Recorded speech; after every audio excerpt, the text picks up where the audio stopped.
Welcome. Today we are speaking to Professor Brahma Prakash, who is a professor of theatre and performance studies at Jawaharlal Nehru University, India. And today we are going to speak about his large body of scholarship in academic as well as the scholar journalistic or popular writing. So before we start, we would like to thank Dr. Prakash for taking out time. So, uh, Brahm, I would want to start with something that you brought up consistently in your scholarship in last few years is this idea of culture. Like, what is cultural practices and what is the labor involved in that? So how can we broadly understand these two? I know it's a complex phenomena, but how we can kind of, to start our conversation, if you can lay it out for our audience.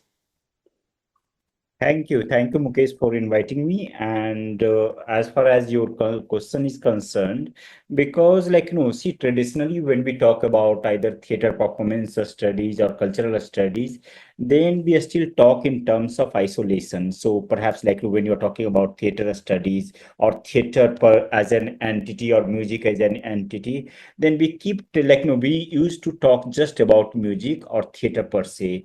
But I would love to see, and generally in my methodological approaches, I try to see them in association. So for me, when I discuss about culture or some kinds of cultural practices, then I try to bring different kinds of association that either constitutes identity or many times also forms the very notion of theater or very notion of music itself.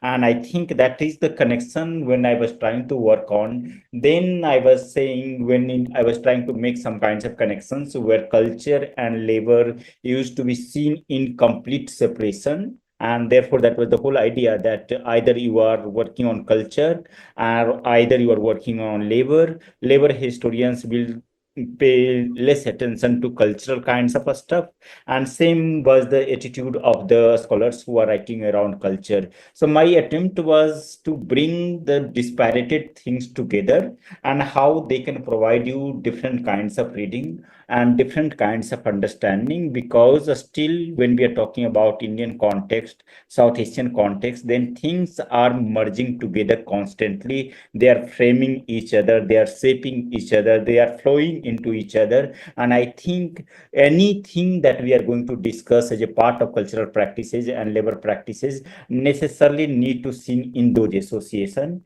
Briefly, I can say that cultural labor was an attempt to bring culture and labor together that used to be considered as a two disparate categories that cannot come together. But largely, if you are either talking about like a community folk performances from India or many range of performance tradition, then I think inherently both are already associated. So I was just trying to bring something that was already there. I was trying to bring something in terms of conceptual framework, but things were very much available whenever we were going to or trying to interact with the field or trying to interact with any communities per se. So that was an attempt, but for me that becomes a larger kinds of canvas in which I work. So either when I think about festival, when I think about music, I don't think that they can just exist in some kinds of isolation. They necessarily have to have those association, and therefore association becomes my ways of thinking or perhaps my ways of framing the questions that you are asking. And therefore culture labor, culture nature, culture ecology, culture people, and we can find out culture now have been working on culture and justice, and this has been a kinds of framework that I've been using for some time now. Thank you, Brahm. I think you use the word associations, right? So Yeah. there are different words like that been thrown around: history, mythology, legends, folklore, narratives, epics, and essentially these are narrative forms. And when we think of cultural practices and cultural labor, many of them are actually related about some sort of those narratives, right? We can contest, oh, it's not history, it's mythology, legend, but that's not our point of discussion today. What is Yeah. Yeah. the centrality of this narrative, whether it's a real or manufactured or built one or historically proven scientifically or belief system? Where does this narrative stand, and what is the role of this narrative? Like, this one story, one narrative that people mobilize around, and whether it's about hegemonic power or whether it's about the questioning that power, about resistance. The narrative is something which is very central to it. Yeah, so I will say two things. One, that you are right, that many times many of those practices are narrative woven, and narrative has been like central kinds of theme around if you're thinking about those practices. But I think it has also come through some kinds of thinking, because I think maybe it is also getting this the whole idea of the narrative, that necessarily all practices have some kinds of narratives, or they are woven around some kinds of narrative, or ritual necessarily have to have some kinds of myth. I think this has also a lot to do with the scientific kinds of attitudes, and I would say that he has a lot to do with the very modernity encounter with the modernity. Encounter with the modernity that has also shaped these kinds of consciousness. So, for example, just think about I can go back to my own childhood, where for maybe during the festival, my mother or my family members would ask me that, okay, ek diya yahan, keep one diya here, and maybe use one candle there, and I would just will try to follow whatever they are asking me to do, without asking the questions that why I am going, what it indicates or what they symbolize. If you're putting it here, then are there any narratives behind that? Are there a justification behind it? And then, so that was not the ask questions that we were really concerned about. So it was largely about, we are coming from tradition which was largely about action oriented, ritual oriented, and one can say bodily oriented in that way. But I think perhaps with the encounter of some kinds of epistemology, what we are trying to do, that we are trying to find justification of each and everything. And therefore, even teachers are telling us stories in a school, some maybe older stories, or maybe some Puranic stories, or stories from this whole Buddhist stories. And then now the whole attitude is, or approach is, that you're going to ask a student that, tell me what you have learned, or tell me the moral of the story. I don't think that was the attitude earlier. Even if you're telling a story, even if you're telling a narrative, then idea was not that you're trying to find some kinds of justification and necessarily some kinds of a structure in that way. So you are telling a story, you are breaking the story, a story will be fragmented, and that was a kinds of accepted modes of narratives also. So I'm saying two three things together. One, that you have a lot of action oriented practices, bodily oriented practices, where people were not necessarily looking for some kinds of justification. Now you go to the YouTube and you will find that all, many priests are coming on the YouTube, and they will tell you that, okay, why you do this practice, because you have this myth or this justification. So how myth is also becoming, creating some kinds of hegemony, in that sense, and that is providing some kinds of a structure, or some kinds of justification to whatever we are doing. It's almost becoming a kinds of as an anthropologist, you are going to the field and trying to find justification behind every actions. But we know that not all the practices can be reduced to these kinds of narrative, nor these practices can be reduced to that kinds of justification.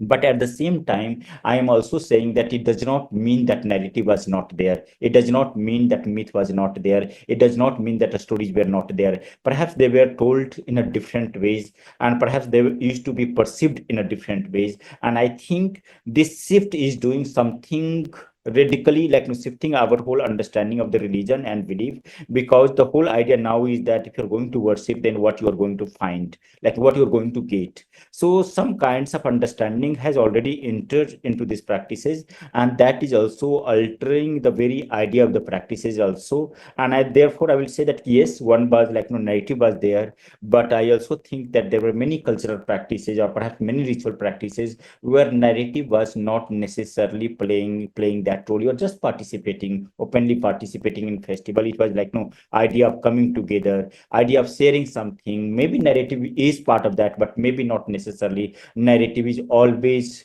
giving you some kinds of blueprint, or deciding your role, that how you are going to move from one place to other, or from going from shifting from one part to the other. So I think now perhaps the myth this role of justification. I'm not saying that necessarily it can be understood through this idea of narrative or myth, but some kinds of justification that is getting demanded, that you have to have some kinds of justification. And I think that is leading towards more creating some kinds of a story, or maybe creating a monolithic stories. Because if you're participating in actions, if you're participating in festival, perhaps you are moving in 100 different ways. But when you are saying putting one superimposed myth or narrative, then that is also deciding your movement, your action, or your different kinds of ritual practices, and that is giving you some kinds of a structure. So I think I would like to see in different this way, where narrative, yes, but also there were different other kinds of practices where perhaps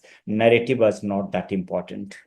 Yeah, so I think you interestingly spoke about, what I would, for our sake of conversation, I can say the retrospective narrative constructions. Okay, things are Yeah. happening, so you basically try to construct a narrative. Okay, this is, and this is one of the tools especially used by anthropologists, but it also become a tool when we speak about a lot of appropriation practices, right? Okay, something is Yeah, happening, yeah, someone yeah. will give with this, the super narratives and say, okay, this is why it is happening in the way that it is happening, and because it is related to some larger hegemonic narratives.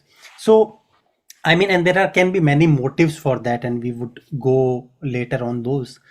So now there are two things that I want to talk about. If you could enlighten us on that, the idea of rituals and festivals. Festivals are this larger paraphernalia of activities, practices, people coming together, and those are, we could say, could be loosely little more unstructured, but rituals are something which are at the center of these festivals. And when I say ritual and festival, it is not only about the traditional, but even the modern secular festivals also have a certain sort of rituals in it. It basically is something repetitive with Yeah. time and space. How does this idea of recurringness is important, like how this recurrence is important for people to be associated with it, whether it's the traditional festivals or modern secular festivals? So of course, there are different terms, and I think we necessarily need to use these terms very, very carefully many times, because many times, so for example, I think the terms that really make a lot of sense for Indian culture and these kinds of culture, many of those cultural practices in South Asia would be rites. And I will say ritual becomes very broad many times, more conceptual term than I will say empirical terms in that way. And therefore you have rights, and rights is a kind of the term that has also Indo-European kinds of linkages, and that can get translated as a reet in Indian language, many language, riti, rivaj, reet, kaida, kanun, and you have name, vidhi. And so you have almost all the Indian languages will have some kinds of resonance of this term of rights in that way. And I think if you're thinking through the rights, then rights gives you a lot of reflections about our own culture, vidhan, samvidhan. Now we have different kinds of term that really resonates with the rights.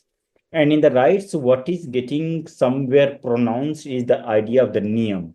It is some kinds of code, some kinds of regulations that you are going to follow as a part of the practice. And I think that gets sets. That also becomes part of the ritual later, or maybe part of the ritual also. But what is getting defined in that way as a part of this rites and ritual is some kinds of codification of the behavior, codification of the action, codification of the participations, where you are going to follow certain rules. And that rules are going to also follow because you are getting, or you are under the object of sacredness. There is a sacred object, and you are with the sacred object, and therefore that also defines the notion of sacredness, that if you are going to follow the rules, then that can emanates the idea of the sacredness, and that becomes important. Festival, of course, you are right that festival is a more broad sense. Festival we use in a more broad sense, where even within many kinds of religious festival. One can have a lot of secular kinds of practices. Somebody is selling pan, beetles pan, somebody is selling mithai. Not necessarily they are directly related to the religious festival, but they are very much part of the site of the festival. One can go to Ramnagar of Ramlila, one can go to the all kinds of big festivals where many things are happening. And of course, the rites and rituals are also part of that. That is also becoming, that is very much part of that. So that way, like a festival is more open, I will say, and ritual of that festival or rites of the festival becomes very precise, very defining kinds of things many times. And as far as this idea of the recurrence concerned or repetition concerned, I think that has been the idea that gets associated with largely with the creation myth, or the idea of like, what you have this mercy idea. They would use the term like, right of the eternal. He will talk about eternal return. So we all have some kinds of anxiety, and he will try to find the answer in ontological anxiety or some kinds of ontological instinct, where one is trying to go back to the center, one is trying to re-actualize the center. You are, as a part of repetition or recurrences, you are trying to re-actualize your energy, re-actualize your body, re-actualize your community, and you are also trying to reinvent in that way. So repetition here is not necessarily a very like, repetition in a very like boarding base or like lazy way out. Repetition also becomes some kinds of renew idea of the renewing yourself. You are trying to renew, you are trying to reintegrate, you are trying to reinvigorate. And I think that would be perhaps a better reading about thinking about this, these rituals and these practices. But at the same time, they also becomes a part of, give some kinds of temporality or a speciality to thinking about the festival also, but they also remain very different, and therefore like, there are different other components that one can talk about. Yeah. So I think it's also, we can say it's a kind of reaffirmation of something like you do consistently, like, and then Yeah, that's. it's also about reaffirmation of your belief, your faith, Mm. your community, reaffirmation of your community that we exist, we are very much here, and that is what like, ritual does. That is why like you find the cycle after a cycle, like for 60 years, 70 years, people are participating in the same rituals. They are exactly trying to do the same thing. Then that becomes the logic that you are trying to go back to the original. You are trying to become part of the something that was in the beginning of the beginning. And I think that becomes some kinds, so that provides us some kinds of logic to think about these practices, or these kinds of like, whatever, like we can say ontological kinds of like, practices where you are thinking about larger kinds of sense of existence, perhaps. I think this has been really useful, foundational kind of a part of the conversation. And let's now try to move towards something more specific. So we spoke about festivals. So there are a couple of things like, part of a festival is also celebration. So I want you to talk about the idea of celebration and public space. You just spoke about, spatiality and temporality. About the kind of festival that I am, or kind of spaces that I am interested in having conversation about, are public spaces. So idea of celebration, spectacle, how do we understand that? Like how does it, how is it different than the, let's say, the private ceremony or the private celebration, let's say within a small family, vis-a-vis these large public celebrations, creating that spectacle? Yeah. So I think like whenever we talk about this idea of notion of the public, and I think you have many scholars, of course, they have discussed about this whole idea of the public, but I think it is also public is about appearance, where you appear, and where like, you can be seen. Public is about like, where you are appearing to be seen, and that becomes the idea of public in a very like, fundamental and elemental sense. And I think therefore like, many of those festivals which was like, part of the some kinds of community practices, when they are trying to become part of the public, then they are necessarily taking the route of some kinds of appearance. They are becoming more, they become more interested in this idea of appearing than perhaps in some kinds of, one can say, revelation, or like, the way ritual is to emanate. Now sacredness is perhaps not that important. What is becoming important is that how you are going to appear, or how you are making your sacredness appear in the public. And I think this becomes a kind of, this necessarily gives, this idea of the public sphere necessarily gives some kinds of this inherent notion of display, that will, that now festivals and rituals are going to carry. So one that I think one way of thinking about this construction is that like we have communities, they are necessarily trying to like carve some kinds of identity or think about some kinds of assertion, aspiration in that way, and therefore they are trying to display their rituals, their ceremonies, or maybe their dress, their identities, and it is happening across the world. So you will find that necessarily now that is becoming a kinds of mode of articulation of the community itself. But other way, it is very much implicated in this notion of public itself, where if you are becoming part of the public, then necessarily some elements of display, some elements of appearance are also going to code or maybe like frame your identification. And I don't think we can, so you cannot say that okay, in public we are going to remain private. This would be like very, very contradictory. Or you cannot say that when you are going into the public, then you are going to be remain silent in that way. Necessarily that you are going to make some kinds of appearance, and you are going to become part of the some kinds of assembly where people are going to be seen or going to see each other. And I think this has a lot to do with the formation of a spectacle itself.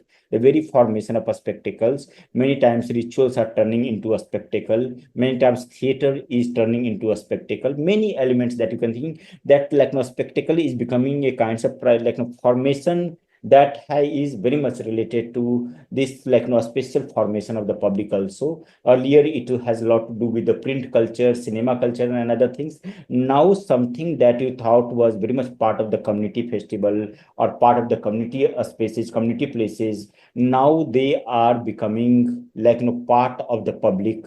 And therefore like this whole the things that we are seeing or some of those spectacles that we are seeing are getting informed by different kinds of what we were using the like association. One association that community necessarily want to exist, and therefore they also are trying to make some kinds of assertion. And to, if you want to assert, then necessarily you have to appear in public. And if you're appearing in public, then you are necessarily taking some kinds of a spectacle kinds of turn. Other way of thinking about like the way this anthropologist will talk about theater state. And then theater state, necessarily theater is a state tries to create some kinds of a spectacle, tries to create some kinds of theater ceremonies. And that becomes not just like this is not some kinds of like secondary things that a state is doing.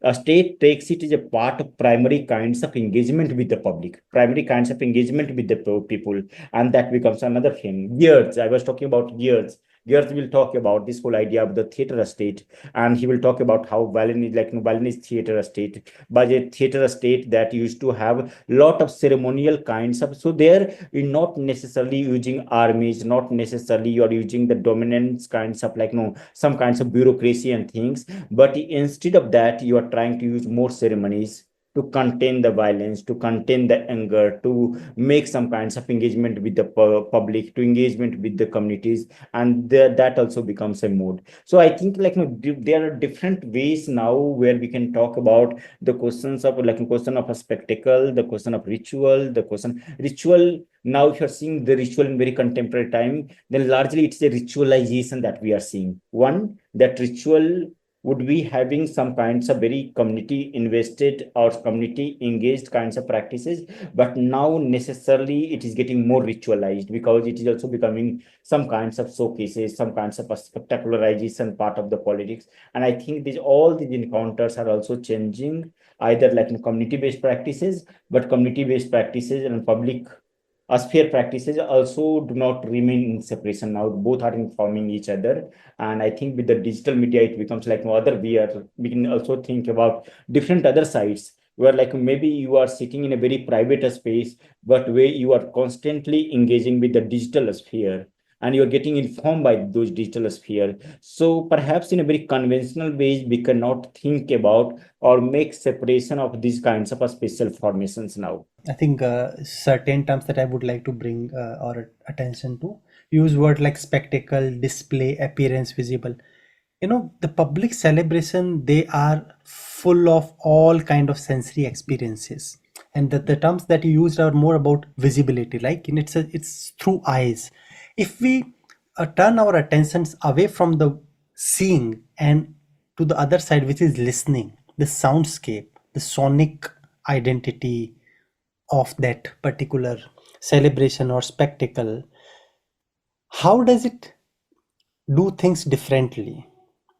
Like listening to it, because then bodies are there on the streets in public, but they are there, and but the sound transgress those presence as well. Like sound would go far beyond where bodies are not, right? if Yeah. you if you are closed in your own house, you don't want to participate out in public, you don't see them, but it is Mm, very difficult not to listen to them, mm, mm. right? That there is a very, it has much more passive kind of reception in, in opposition to the, let's say, visibility. So could we talk a little bit about this idea of the sonic spectacle, the sonic identity of this part spectacle? Yeah. So interesting. Yeah, interesting. So you see, yeah, so that is what we can think about. So think about some kinds of, I will not say pre-visual society, but pre kinds of cinema or pre that kinds of like maybe where like visual buzz perhaps was very much there, like human bodies were always there, some kinds of a spectacle, acrobats and all those like engagements were already there, always there.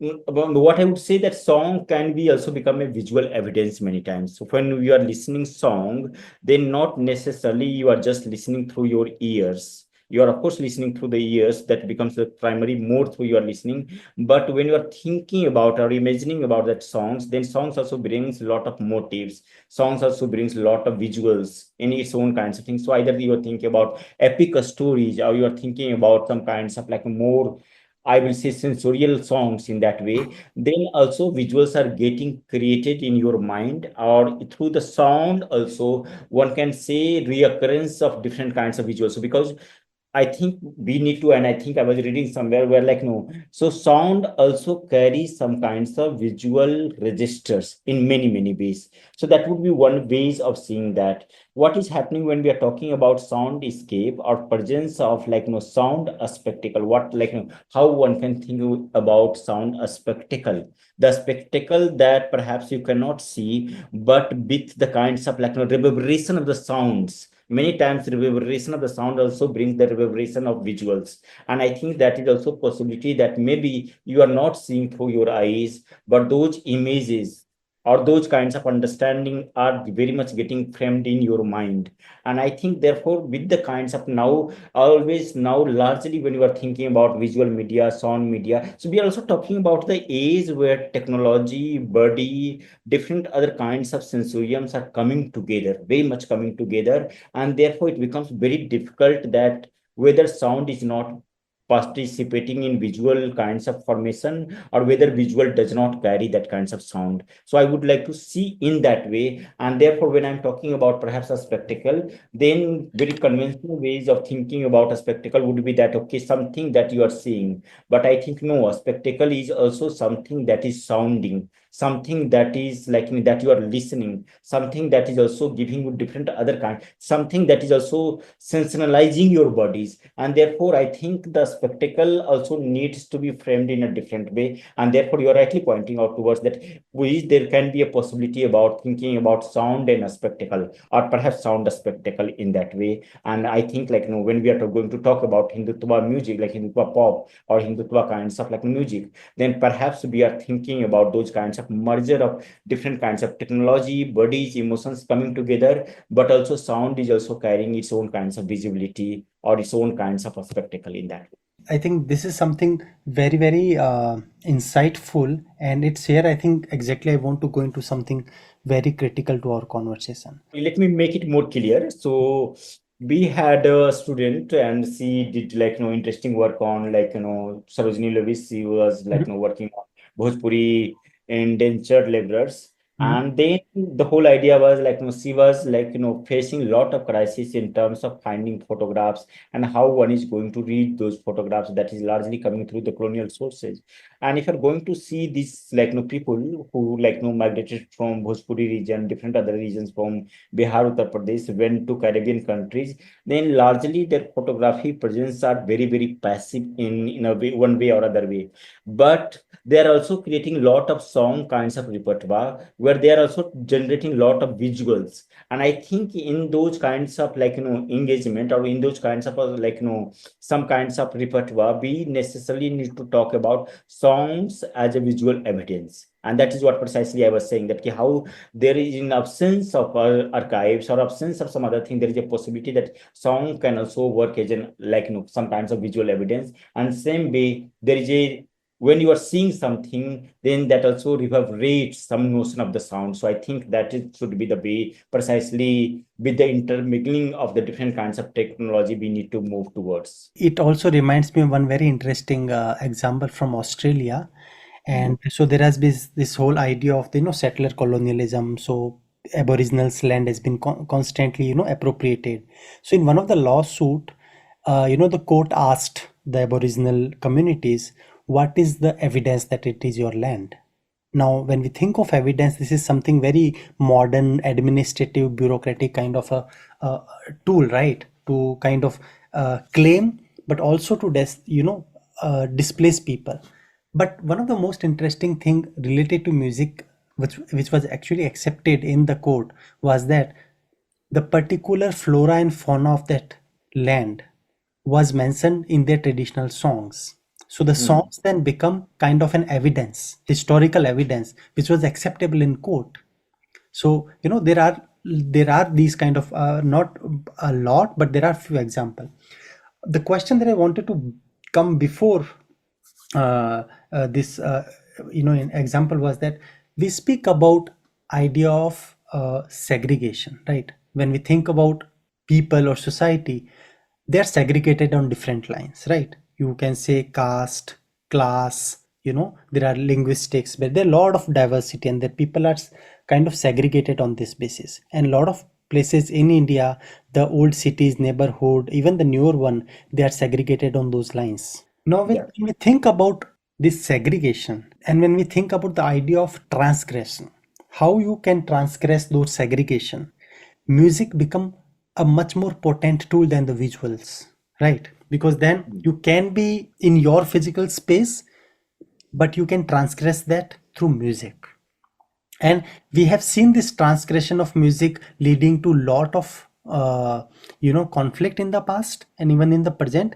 It intentionally, unintentionally, that's a separate debate. So how this music as a tool of transgression works? Interesting, yeah, because I was thinking, because I teach courses on many folk epics and all those stories, then you will find that primarily either you are thinking about Dhola Maru in Rajasthan or Isma Chuharmal in Bihar. All these stories have some kinds of moment or moments, one can say, where transgression are happening through music, or something that one cannot make out in all possible ways. Perhaps music is able to provide, and therefore one can say that yes. And we are precisely talking about very extremely oppressed caste society, feudal society, where some of those transgression in terms of gender was not allowed, caste was not allowed, and there were a whole different kinds of rule that was getting observed in the societies. And now moments, and therefore music is one, that music is able to transgress these kinds of social boundaries, many times cultural boundaries, but also many times temporal boundaries. Temporal, it is giving you some kinds of longitudinal idea of the memory. Suddenly your memory is coming back, and this can be also read as some kinds of transgression that music is able to provide. But I think that also becomes a problem. One, that you are right, that maybe you are sitting in a different and I think segregation works at the level of aesthetics in Indian society. Because think, and I give this example in my book, that suppose that children are not sitting with children, then they are not going to enjoy theater. If women are not sitting with women, they are not going to enjoy theater, because you don't have that kinds of dialogue with male female, and they are already maintaining that kinds of social segregation in everyday life. And therefore to enjoy basic kinds of aesthetics, this segregation becomes almost a kinds of aesthetics kinds of platform, where only by sitting in segregation, or working in segregation, one is able to enjoy the music, enjoy the aesthetics in a better ways. But again, that like no. So I'm saying to be, if we are talking about segregated society, then segregation also goes at the level of aesthetics, segregation also goes at the level of taste, and that becomes a part of habitus in that like no larger sense. What is happening now, that one way of thinking, that you are exactly segregated now in terms of in social realm, in thinking about political realm, but now music is generating some kinds of transgressive potential where they are able to bring you together without discussing about the socio-political segregation that one can talk about. So music is also doing that. One, that it is able to break that caste boundaries, class boundaries, and all those boundaries in an interesting way. But other way of like thinking about more like so either you are thinking about Bollywood music, either you are thinking about now whole sensorial kinds of music. So maybe they are not interested in addressing your political, social, and other questions. They are more interested in providing you some kinds of expression where you all can come together and can transgress together. Let us so I think it has become a slogan on part of the music that let us transgress together, and that becomes the moment of some kinds of aesthetic enjoyment, surplus enjoyment, but not necessarily that is addressing the real socio-political fractures that we are seeing in everyday life. So it has, yeah, it has both. It's like no passivity and negativity, both are going together. So one way one can read in a both more like no politically interesting way, but the other also in a very, very reactionary ways, where like transgression is able to generate some different kinds of like new kinds of problem that one can talk about. So I think when I think of segregation, something which is very very seminal that all of us talk about is the idea of division. I think Dr. Ambedkar has said, like when we spoke about labor, that in Indian society, caste is not division of labor; it's a division of laborer. And I would extend that and say it is not only a division of laborer, but it's also the whole life, the cultural, social, political life of people that has been kind of divided. Now, the Yeah. segregation happens across, right? Practices, music. So when we think about music, there are a lot of segregations in music. We can call classification, division, segregation. And one of them is like popular music, folk music, classical music, Carnatic music, Hindustani music.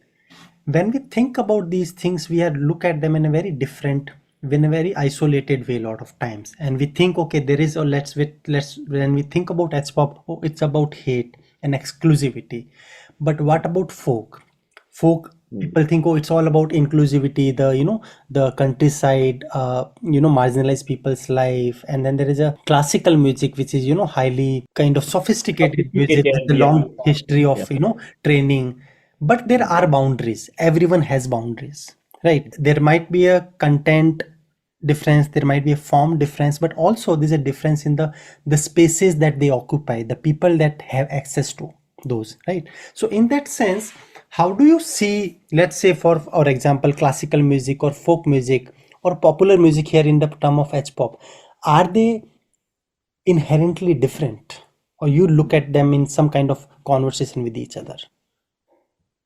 Yeah, so that has been my problem with like a lot of writings that is happening around this Hindutva pop or H pop, where like it appears like this is something very violent music that is coming in a kinds of with the kinds of new regime, and therefore they are able to mobilize whole communities, and they are doing very violent, aggressive, hateful music, insightful music in that way. So, but again, I'm not like saying that readings is wrong. I'm saying that again, that readings are very much right, and of course, like no one can make that whole like no connection, larger political connections, the way India is unfolding, and the way we also saw the rise of H pop. So that is like no that connections are very very clear. But at the same time, I will say that not necessarily when we are talking about Hindutva pop or H pop and classical music, they may look very apart, they may look very distinct, they may look one may look very sophisticated, another may look very animalistic or very like beastly or very aggressive in that way, but inherently both are also contributing one way or other way. They are also contributing in the very formation of Hindutva politics or Hindutva culture.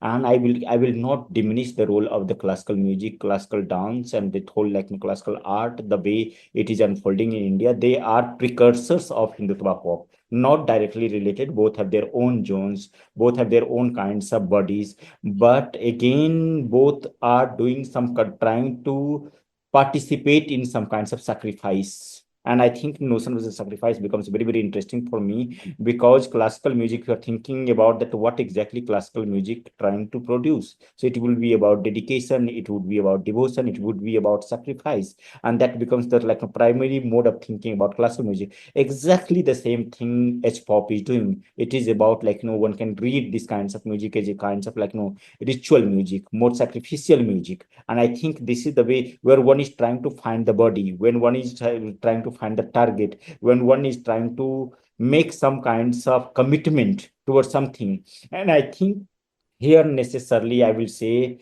both Hindutva pop, H pop and classical music are doing something very similar despite of being very, very different. Both becomes a sides of exclude one can say that H pop is not exclusionary that way. So maybe one can say classical music is very exclusionary, but in H pop one can say the modes of othering, where what community is getting othered. But think about whole history of Hindustani classical music, the way Muslim artists who were ustads, they were other, they were excluded in time and again. That the way language is getting now cultivated in a different way that may appear more like a Hindutva, or more suiting towards that kinds of Hindutva politics, or the politics of a Hindutva language. And therefore that is where I find that how, despite of being in a two different domains, both are trying to exclude communities, both are trying to do some kinds of violence. Maybe Hindutva music is doing at the level of intellect. One can in classical music is perhaps participating in some kinds of, one can say it's classical music is a site of production of intellect, one can say. But it and Hindutva pop is a site of production of instinct. But again, both this division to an extent is right, but when it comes to othering, when it comes to excluding, when it comes to perpetuating some kinds of violence, when it is coming to supporting Hindutva politics, when it is coming to perpetuating Hindutva kinds of culture, both directly or indirectly are very much implicated in the formation of Hindutva itself.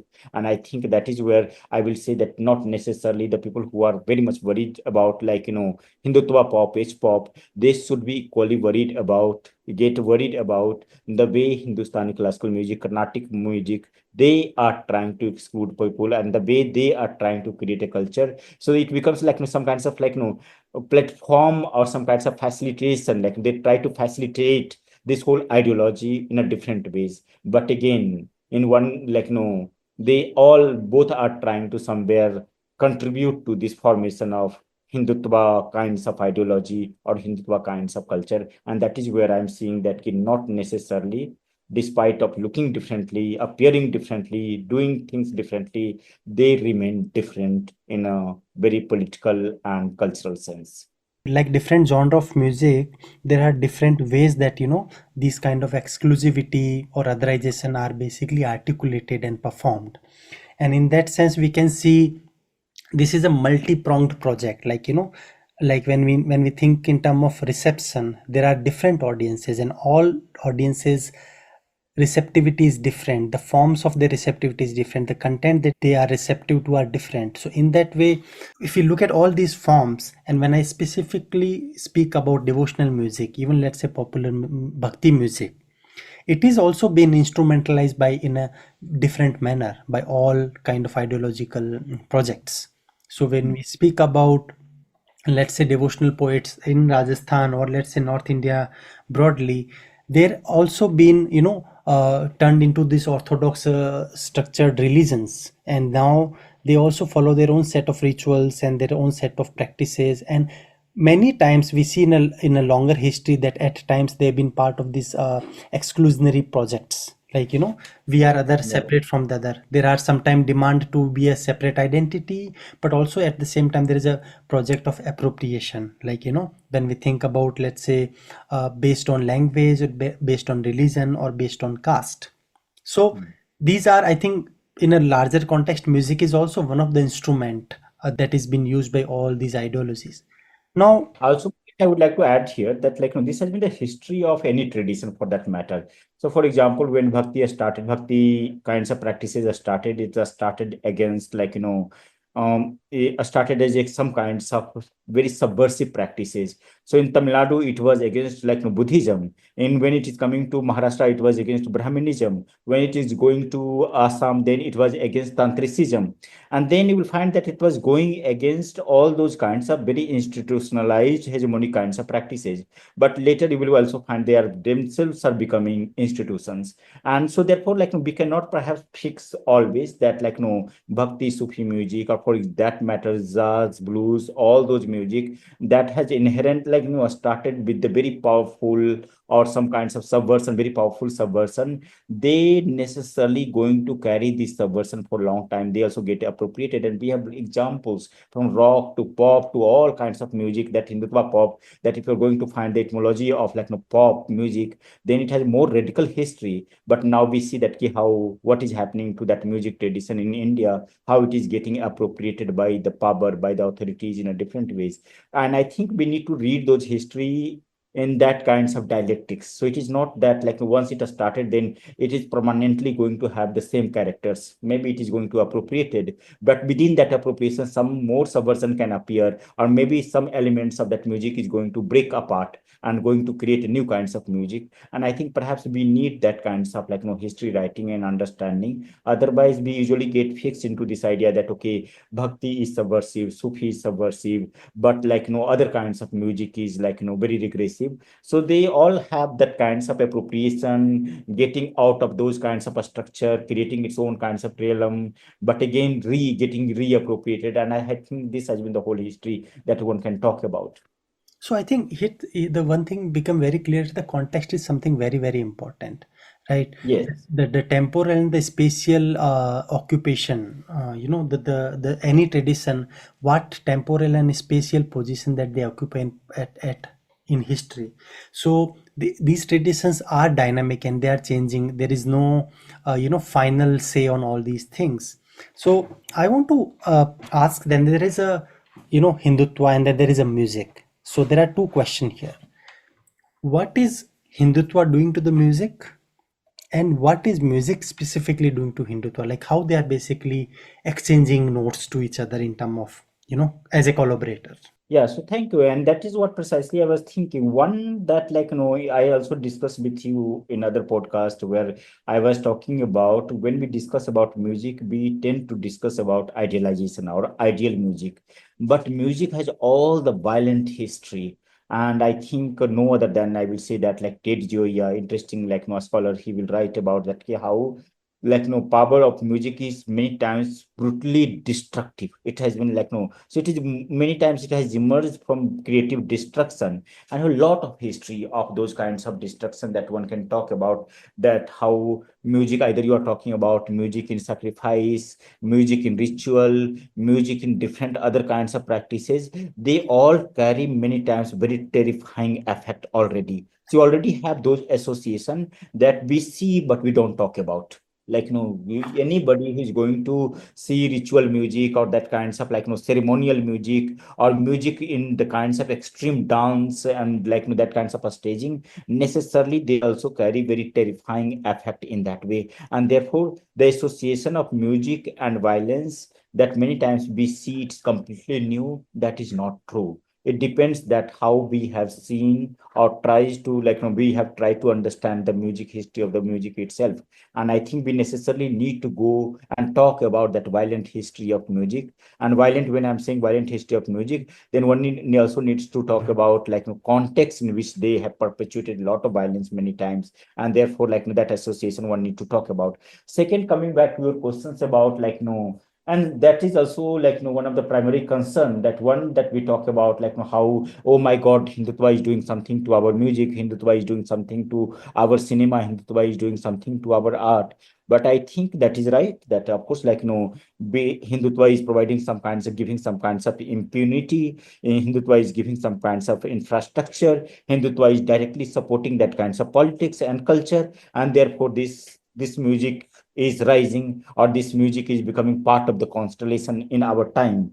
But at the same time, we also need to talk about that what music is doing to Hindutva, what art is doing to Hindutva, what cinema is doing to Hindutva. So something, some of the arena where perhaps Hindutva could not have entered. Like, maybe Hindutva was like, maybe 50 years back, was using some kinds of a speech act, or maybe some kinds of writing act. So it was working at the level of writing. It was doing some kinds of provocation through speeches, but still it was not able to enter into the senses. Now, what music is doing to Hindutva, that music is giving Hindutva an interesting access, more access in the body. And through using the music, that Hindutva is now able to get some kinds of access that Hindutva could not have got through the speech act, or through those kinds of writing kinds of like exercises. And therefore things becomes more dangerous, that how music or art is like providing some kinds of access, extreme access in the bodies, extreme access in the communities, extreme access in that kinds of sensibilities. And there it is able to create violence, there it is able to make the kinds of assault that was not perhaps like possible with that those kinds of rhetoric and things. And that becomes, I think that is the concern we need to talk about, that yes, Hindutva is changing that music ecology, like whole music. But again, what music, how music is facilitating, or how music is making Hindutva more aggressive. So argument that I'm trying to make here is that how music is making Hindutva more aggressive, how music is making Hindutva more senseless, how music is making Hindutva more pervasive, how music is making Hindutva more participatory. And I think these are the concerns that we necessarily need to talk about. And therefore, it is like constant dialogue is happening between Hindutva as a body and music as a practice, and both are contributing each other, and both are giving some kinds of age. Now the music, after the intervention of Hindutva, we cannot think music in the same way after this use of the music. Hindutva is also getting another kinds of access, or one can say access, that was not possible earlier. And that is the point I wanted to bring it here for our listeners. You spoke about a lot of things which is about, let's say, it's about speech, right? Spoken word, speech, recitation, there's poetry, and there's a song. And when many of time we have seen that the speech has been turned into a slogan, and then the slogan is turned into a song, and then song is turned into kind of a dance number and high beat. So where we started this conversation, the idea of repetition, reoccurrence, a particular set of beat and rhythm and the repetition actually get people charged, right? There's a certain kind of effect on their bodies when they come together. And in that sense, 1980s onwards we have seen this kind of speech turned into slogans. And then now even today we've seen in the lot of the shorts and reel content that some spoken words has been converted through music into some kind of very receptive content. So all of this play are consumed across time and space. I want to ask you something specific about processions. When we think about public procession and music together, Yeah, how yeah, how does there's a crowd and there's a chaos, but there's also discipline in the sense that people are there together for one cause. When I say one cause, I don't say that they're all of them are politically motivated, but as it appears from for an outsider, they're all together for a single thing. Like someone might be there for dancing, someone might be there for other purposes, but they create a monolith there for an outsider as a crowd. And it creates sometimes it create a kind of a chaos in public or civil life. So what role music does play there? yeah. So it has so many questions together, but I think they all are also very much interconnected. So we can start with that, the whole idea of what the music in music language, they use the term a speech dub. in a speech, that what happens that you pick up one speech, or maybe one sentence of the speech from real speech of a leader, or maybe real speech of a provocateur, and then you turn into music. And so you already had that some kinds of efficacy of the speech or rhetoric of the speech. Now it is getting extended at the level of music, and then the efficacy of music and efficacy of a speech, both are getting brought together in some kinds of synthesis. And then if you're thinking about Hindutva pop, then Hindutva pop will also add some kinds of visuals, some kinds of colors, some kinds of other kinds of paraphernalia in that whole construction. And therefore now it is becoming more reverberating. So now a speech dub is not coming, if you're thinking in some kinds of temporal sense, then not necessarily you are using a speech as a speech that you give in public, but a speech is already acquiring some kinds of musicality and creating that kinds of efficacious effect in that way. And therefore what is happening in that way, that a speech is also getting extended, repeated time and again, recurring time and again, and then almost it becomes so participatory that all the participants who are going to be part of this assembly or going to dance in that assembly, that now they remember it. It becomes like that, almost you are remembering it, it become part of your memory. But yeah, so that is one thing happening, that how a speech is getting extended at the level of music. And then a speech, so one can say, we can make an argument that how now a speech that was provocating your mind or maybe provocating your language are becoming part of your body. It is entering your corporeality, and that is again becoming possible through the music. Same way, music is getting a new kinds of lyrics, and with these kinds of headful, insightful kinds of lyrics, music is also getting out of control. But at the same time, that what you are saying, that coming together or some kinds of, it's able to create some kinds of synthesis of visuals, of the bodily, of the corporeal, of the light, of the sound. All things are becoming together with some kinds of technological mediation. And I think that becomes important part of thinking about pop music or Hindutva pop music in that way. You have scholars, many scholars, they will not consider pop music as a music. They consider pop music is no, it is perhaps music is not that important. Their argument would be that the music is not that important. It is more about when they are talking about music, then perhaps they will talk about some kinds of involuntary participation, where so you are participating in that crowd, or in that synthesis in as a part of involuntary crowd. So one, that many people are going to participate voluntarily, participating in that sense. But here a skill is not required in that way. Not necessarily going to focus on the skill. It is all about you are becoming part of something in form of synthesis. And Hindutva pop or H pop provides that kinds of platform. In that way we can think about. And therefore procession, now we can come back to the procession. If you're thinking about procession, then procession is also about some kinds of no, we can think about procession from one point to the other point. Here procession is happening, but procession is also able to acquire the dimension of the body. So earlier procession maybe will use the way body used to move. One by one people are walking, so walking was the predominant mode of participating in procession. Now dancing becomes the modes of participation. You are dancing in process, constantly dancing in procession. And therefore I think the spaces, the bodies are getting defined in that way, different way. And therefore procession is able to generate some kinds of energy, efficacy with the synthesis that is completely new. That in procession, the power, the energy, the psychic power, procession is becoming, acquiring some kinds of psychic power. And therefore procession also becoming terrifying many times if are thinking from minority point of view, but also becomes a sites of joy. The people who are dominant section, privileged section, they see some kinds of joy, they find fun. Procession is also becoming part of the fun, part of the violence. And I think that can be a possible kinds of think. We can talk about music and procession, and how music is moving the procession now. So it is not earlier either you're thinking about pilgrimage, where somebody is citing some name of the deity or participating in that pilgrimage. Now music, you are moving in the rhythm of the music, on the beat of the music, and that is becoming the part of the procession in a kinds of new kinds of formation.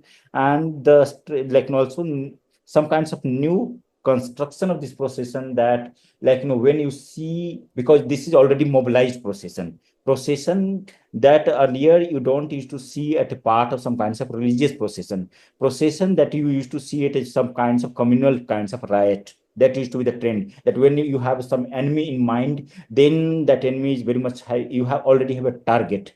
So now not necessarily you are thinking about God. You don't know where God is located and what exactly from which point to which point you are going, but necessarily you know the target, that where you are going to move, where you are going to make the things more aggressive.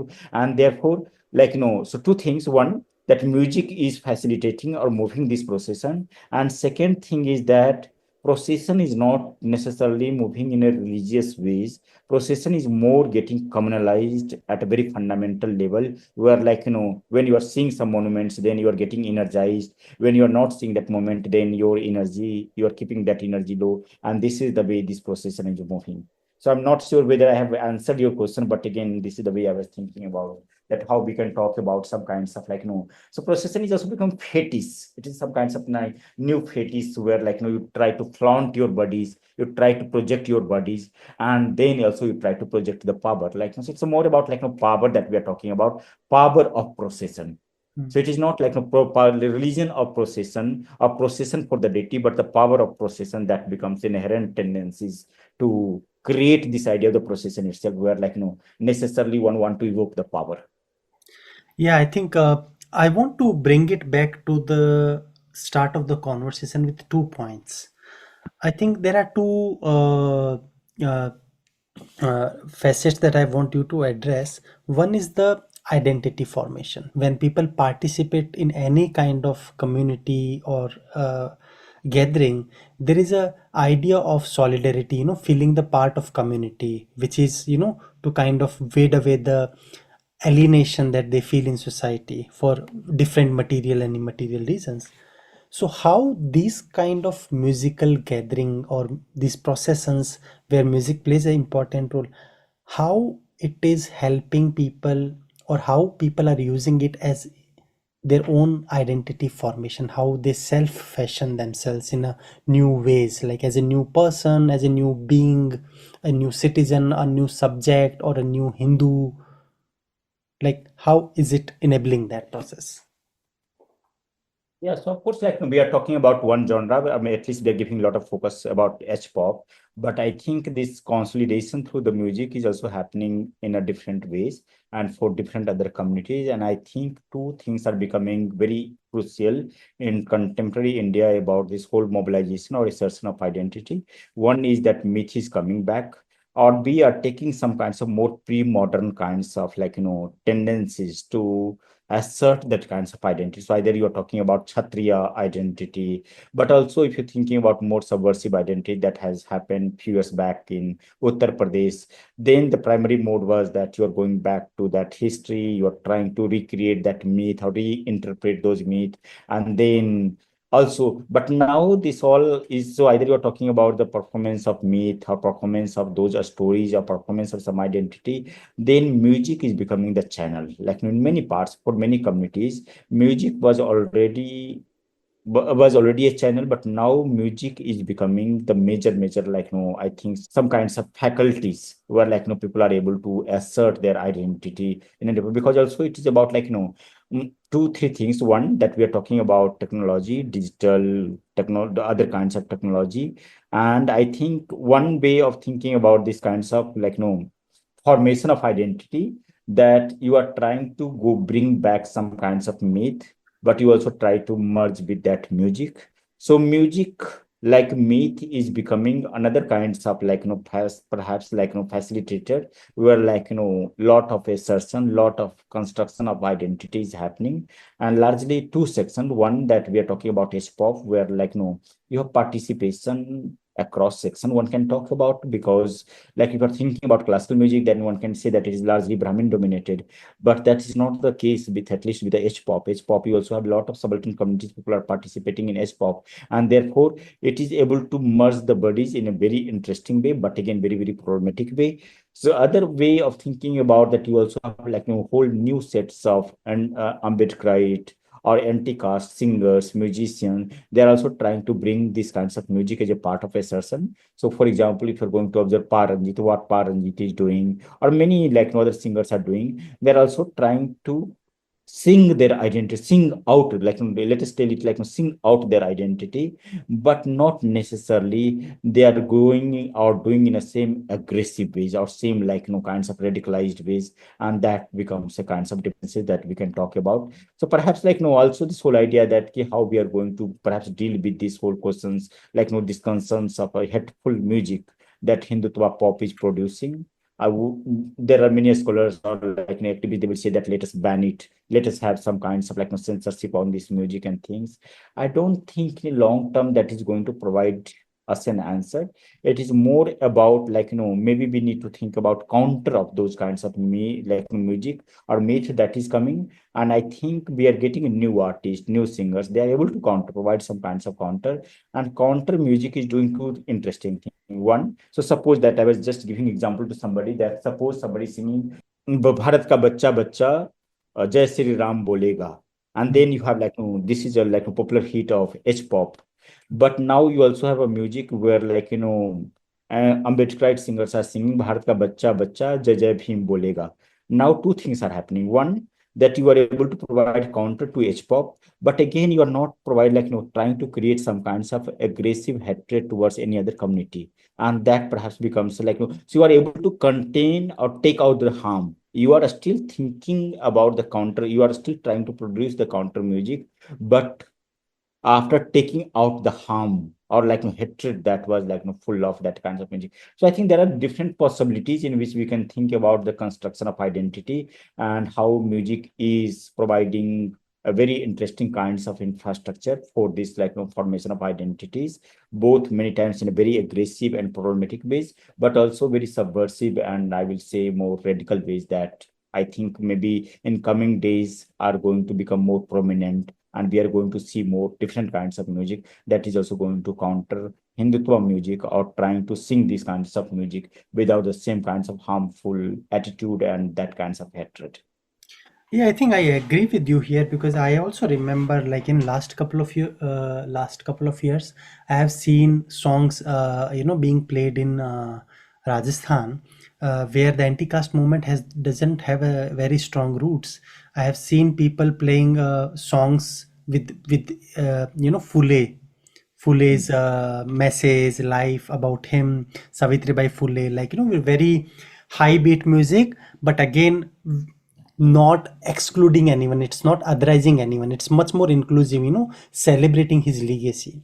So I think there are, and we for a lot of our conversation we focused on H-pop, but there are very different kind of identity formations are also happening, like different caste associations are also doing their own procession and they have their own music. The more lot of them actually use the same template that H-pop uses, right?